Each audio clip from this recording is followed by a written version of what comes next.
welcome back to my channel. I feel anxious and overwhelmed is something that I say and I think and I feel a lot of the time.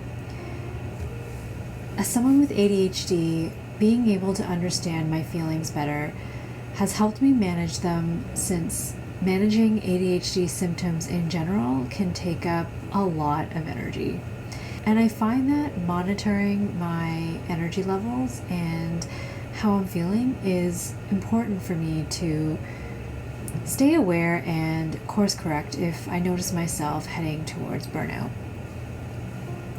In today's video, I'm going to talk about how I've been using a feelings wheel in my personal journal and my health and wellness hobonichi weeks to help me name my emotions and manage them better overall. If that sounds like something you'd be interested in, please stick around, grab yourself something nice to drink and a cozy activity to work on while we hang out and chat about feelings. Before we get into it, I have a couple of follow-ups and quick updates. First of all, thank you so much for your kind feedback in my review from last week. It was a little bit of a different video for me, but I was really excited to do it, and I'm glad to hear that there was some appetite for me doing more of them, so I will definitely do one on my TSL utility leather case.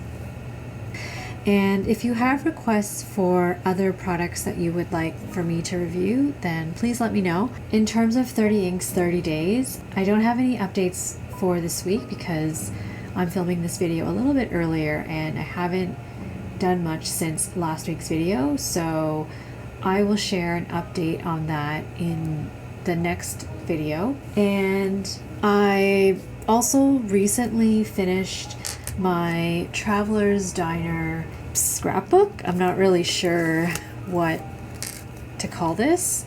I'm working on filling out this little scrapbook for a number of months and I just finished it. If you'd be interested in me doing a flip through of this, let me know. I can't promise it's going to be the most exciting, but it does feel really good to complete an insert, and I have really enjoyed this process. I haven't talked about it much because I considered this something that was kind of like whenever I feel like it, irrespective of the year that we are in. So it's not really a time-bound project, but now that it's done, I'm excited to archive it and I'm excited to start a new one. So let me know if you'd be interested in seeing a flip through of that. And then my last update is I'm currently tentatively planning on giving our primary bathroom a little makeover in the next few weeks.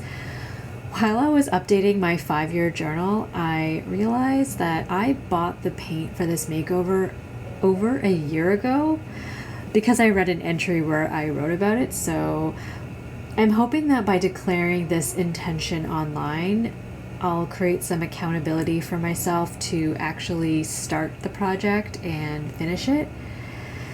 These makeovers are tricky to do because they do disrupt our routines and need to be planned around our work schedules. So I think I'm going to plan a tentative to-do list and schedule in my home and garden hobonichi to keep me organized.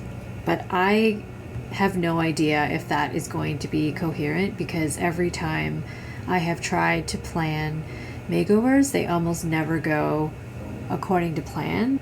Sometimes these things take me months to complete anyway because I need to take really long breaks in between the big tasks, but I'm hoping that by saying I'm going to do it, that'll motivate me to actually complete the project. So we'll see.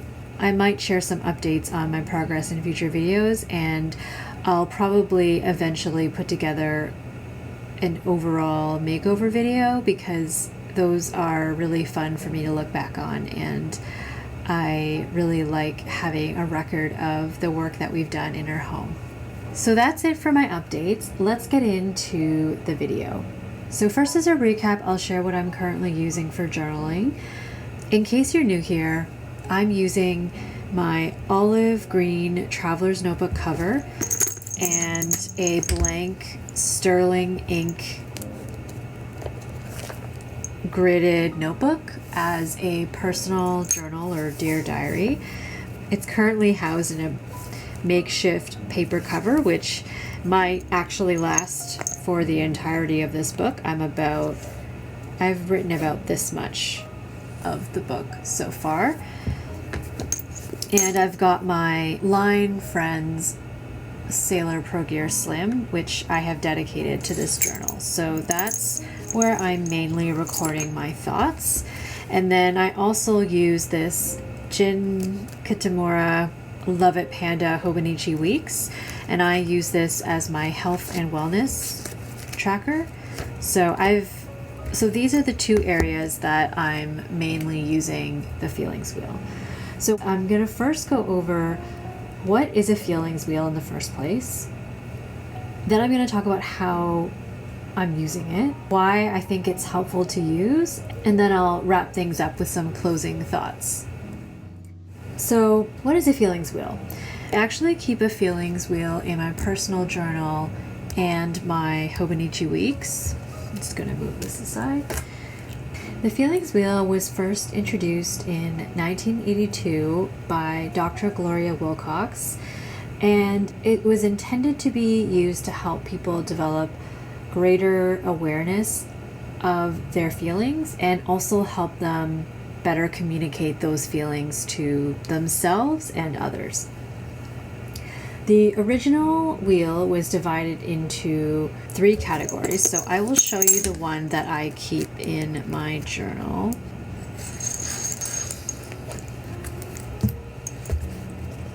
I used to have this taped up on my wall, that's why there's some washi tape there. But now I keep it folded up in my personal journal because usually when I'm trying to name my emotions, it's when I'm writing in my journal. So this is not actually the original wheel. So the original wheel that Dr. Wilcox introduced had 3 rings, just like what you see here.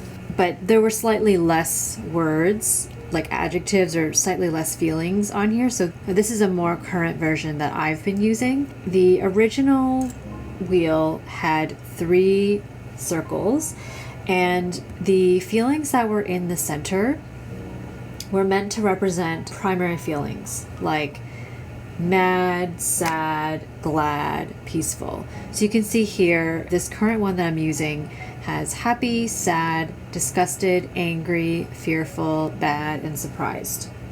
So they have changed a little bit since the original wheel. The middle and the outer rings of this circle represent secondary feelings, and they're all related to those like center root feelings. So anything in this yellow area these are secondary feelings to happy. So you might see in this center ring or this second ring, there's powerful, accepted, proud, interested. And then in this outer ring, there are additional feelings that are related. So there's, for example, like successful, confident, respected, valued. And you might notice that this circle is lighter than this center here. And that's because this is meant to represent the level of intensity. So it's higher intensity in the center here. So yeah, the feelings wheel has been updated since that original version. This one that I'm currently using can be found for free at feelingswheel.com, which is a site that is hosted by Jeffrey Roberts. So thank you so much, Jeffrey, for making this resource available to the public. As I mentioned, I printed this out a few years ago and I had it taped up on my wall, and then now I have it folded up like a bookmark / blotting paper in my journal. And I also recently printed a smaller version for my Hobonichi Weeks, and I've just glued it to the back of this index card that I cut to size and use as a blotter. So in my Hobonichi Weeks, when I'm wanting to access my moods, I can also access this wheel. So this is the original version that was found on the Feelings Wheel website. And then this is an updated version. So I have both versions now. How do I use the feelings wheel? When I'm trying to journal through my problems, I often start with saying things like, I feel sad, or I feel overwhelmed. I say those things all the time. I think I say those things all the time in my videos. And when I'm reflecting on how I'm feeling, it can sometimes feel like my vocabulary for describing how I'm feeling suddenly shrinks, and I don't always explore this further. And sometimes I don't have the energy or the mental capacity to do that, and that's totally fine. But sometimes I'll say things like, I don't know why I'm feeling this way. Or when I'm journaling, I might talk about recent events around me, and I might notice that I'm feeling triggered in some way, but I won't always know how to go deeper into what might be the root cause for whatever I'm feeling, or whatever those issues are. And so if I feel like I want to go a bit deeper and I want to do some more reflection, I might start with saying something like, I'm feeling sad. And then I can use the feelings wheel to extend out towards the outer edge and use what I see here almost as like prompts to help me determine in what way, like what is driving this sadness potentially. So this blue here represents is sad. I don't know if you can see that. So I'll just bring it up to the camera really quickly so you can see. So this is sad. It's upside down.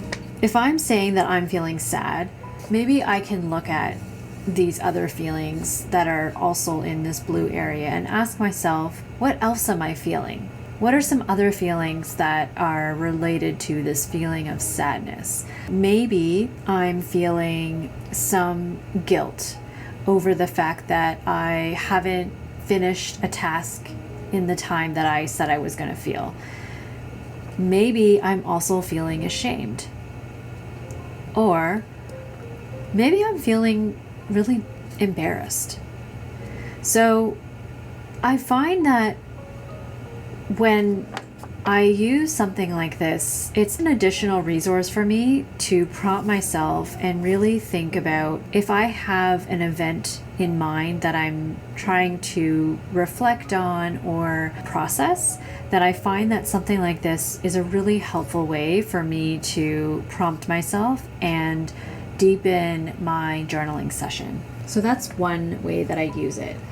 Another way that I use this sometimes is I use it the opposite way, where I may say something like, I'm feeling really overwhelmed, and I can use this wheel to help me prompt myself to say, what are some of those root feelings that might be causing that feeling of overwhelm?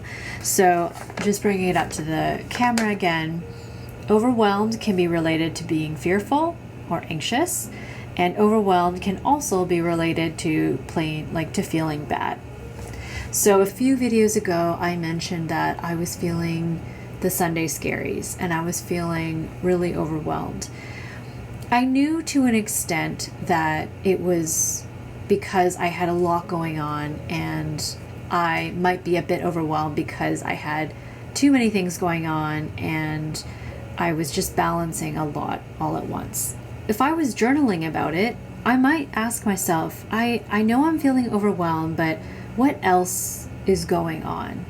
And at the time, maybe I could have come to the conclusion that I was feeling anxious. Or I might see insecure and I might realize that maybe I'm feeling a little bit insecure about the quality of the work that I'm producing because I have so much going on.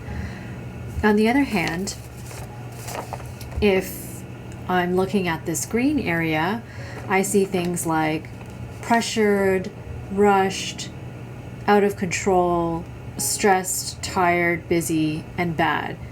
So this is a helpful way for me to ask myself, am I feeling overwhelmed because I'm feeling incapable, or I'm feeling afraid that I can't do the job? Or am I just feeling overwhelmed because I've loaded up my plate so high that I just feel really stressed because I'm so busy? And when I get really, really busy, I can sustain it for a while, but eventually I know that it's just going to lead to me feeling bad and I'm going to feel burnt out. Maybe in some cases it's a mix of both, but having something like this is another way for me to think about and reflect and process more deeply what I might be feeling. So I really like using this wheel both ways.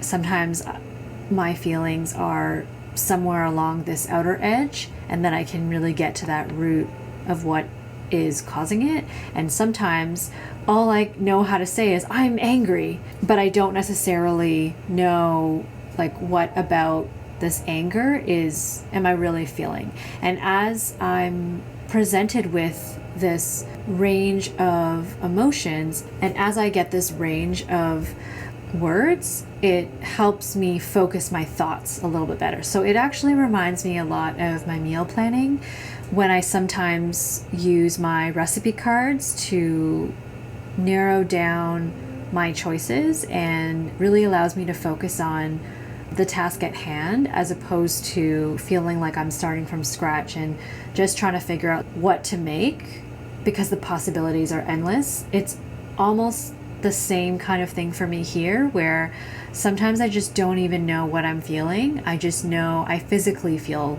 not great, or I know that I feel scared or fearful, but I don't necessarily know how to name that feeling beyond feeling fearful. So if I know that it comes along with feeling insecure and inadequate, then I can do something about that. But if I'm just feeling afraid, but I don't really know why or what could be driving it, then I might end up being stuck in this loop of being afraid. So I hope that makes sense in terms of how I use the feelings wheel. And in terms of why it's helpful to name your feelings, I have a few thoughts here.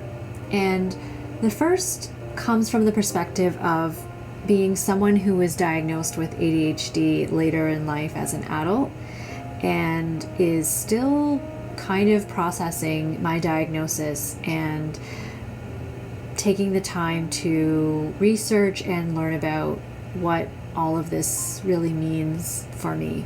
So living with ADHD can be really overwhelming and confusing.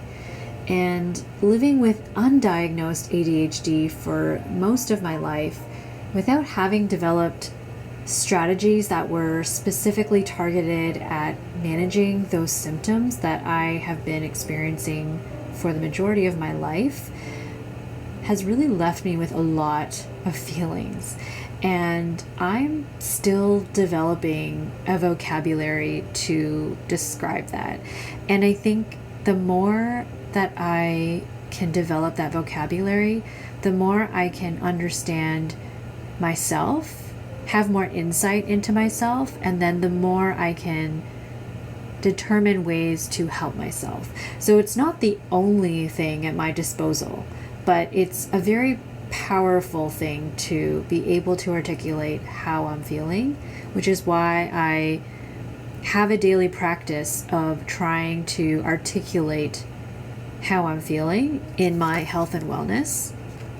So not only do I rate my mood, but I do try to articulate my feelings as well.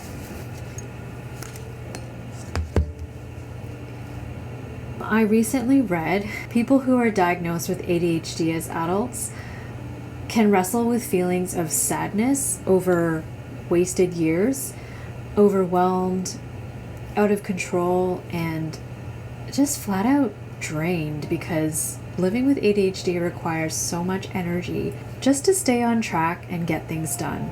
That really resonated with me. And so as much as I'm trying to practice self-compassion and acceptance and taking actions towards improving my situation, that also requires me to be in tune with how I'm feeling in the first place so that I can take those steps to improve my situation. And naming feelings can actually help control them. I found some research that shared that naming our feelings can help control or alter the power that they have over us. So more specifically, naming feelings can have an impact on how we experience them, how our brain responds to them, and can also influence how we're acting, which I think is really interesting. So as an example, when it comes to like overcoming specific phobias or fears, some research has found that individuals who took the time to log their feelings throughout this process ended up showing more progress in overcoming their phobia compared to those who didn't log their feelings. So it's not to say that in the absence of logging their feelings, they made no progress. They made progress in both situations. But when they took the time to log their progress, they just show that they made even more.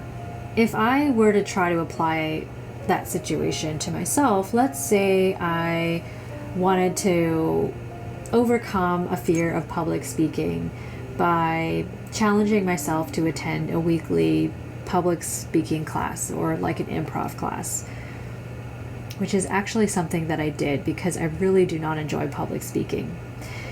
According to some of the research I read, I may be more likely to make more progress in overcoming my fear of public speaking if I combine things like attending those public speaking classes or those improv classes and take note of and name my feelings around those experiences as I go along.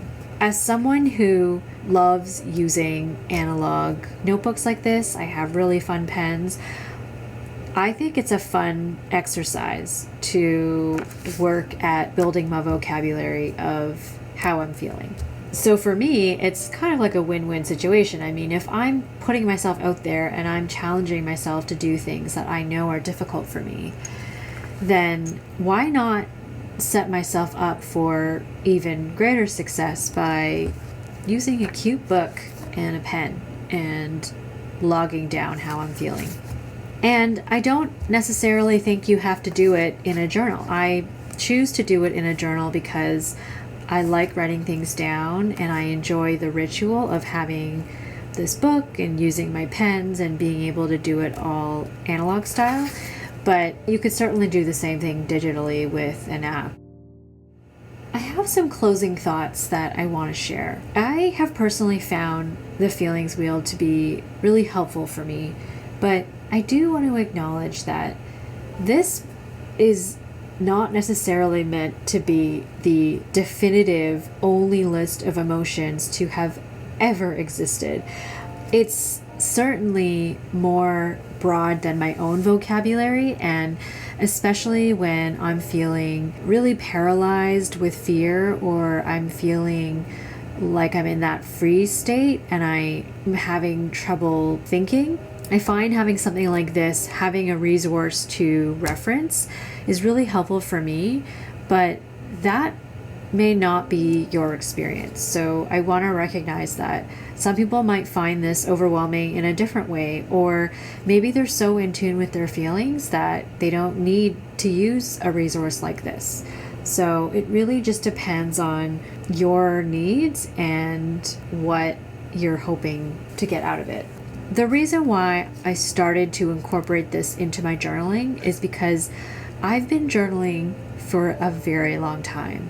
And my journaling has always been really casual, no rules, no structure, just date and then write whatever comes in my mind. And most days that's still the way that I journal, but sometimes when I'm feeling like I really want to process some thoughts and go a little bit deeper into my self-reflection, that's when I'll pull this feelings wheel out, because otherwise I might just be rambling about a specific event that I felt triggered by in some way, but I won't necessarily be able to articulate why.